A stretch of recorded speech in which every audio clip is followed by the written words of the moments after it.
Part 2.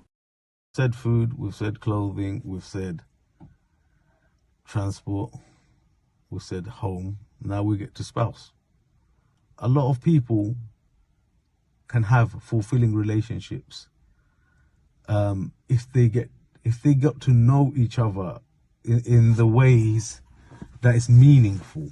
Yeah, not with trying to implement things from external sources and try to apply it and shape it and condition it into an ideal sort of thing. Because now you're not making your relationship for you, you're making it an idealistic way which you think will appear acceptable to others. So this has now become a thing of entertainment and show, instead of being something of, you know, love and compassion and sincerity and loyalty and commitment in fulfilling each other in every possible way, in every possible benefit, with every advantage possible, to get to the greatest of successes, fulfilling the purpose of our existence and finding happiness within that. But now people are now using even their spouses to satisfy their own egocentric ways. My wife is the hottest. She used to be a model. My guy is an athlete. He's a sportsman. This kind of stuff is only feeding the ego. It's not even out of real love and interest for the other person's welfare, well-being, fulfillment, satisfaction. Yeah. So now in that, there's further traps. In order to keep a person in your life, we are also told thousands and thousands of things. Most of these gurus that come on social media, a lot of them have never been in a committed relationship. A lot of them are probably never been parents. A lot of them have never experienced a meaningful relationship where they were committed to a plan together or a goal together, where they lived, they aspired for things to achieve goals.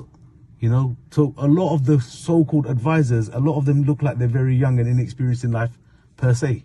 Yeah, there's so many faults with that when we get guided by assumed gurus who themselves have not become anything. For example, I know of a person who has had many, many children, but when she went to the hospital for her last child, she would be told something like a midwife will come and explain to her what to do, how to do.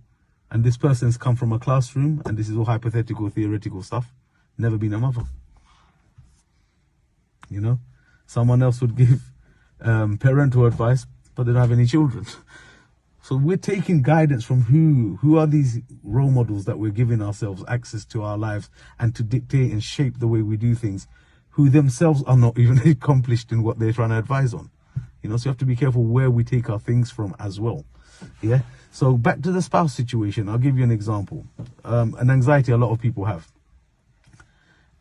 Say, for example, a man's spouse or girlfriend or whatever has come to him and said, probably never come to him and asked him directly for some of the things he assumes she wants. And because of that, he is stressed out. For example, there are people in some happy relationships where it's not based on experiences and material fulfillment. They're just happy with each other's company.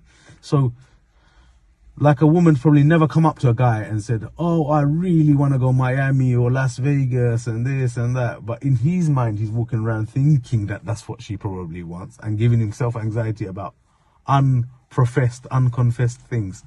Yeah, like, oh, I have to give her a holiday by June. I have to buy her the latest Louis Vuitton bag before next season. I must throw at least 2 parties this summer. You know, this stuff, no one has ever come and asked the other person that that's what they wanted. But this assumption that that's what you should be doing causes you so much anxiety that when you're not achieving it, you're actually lashing out and being angry about these things and being frustrated about these things. And who are you doing all this to? To the person who you thought you're doing it for, who never even asked you for these things in the first place.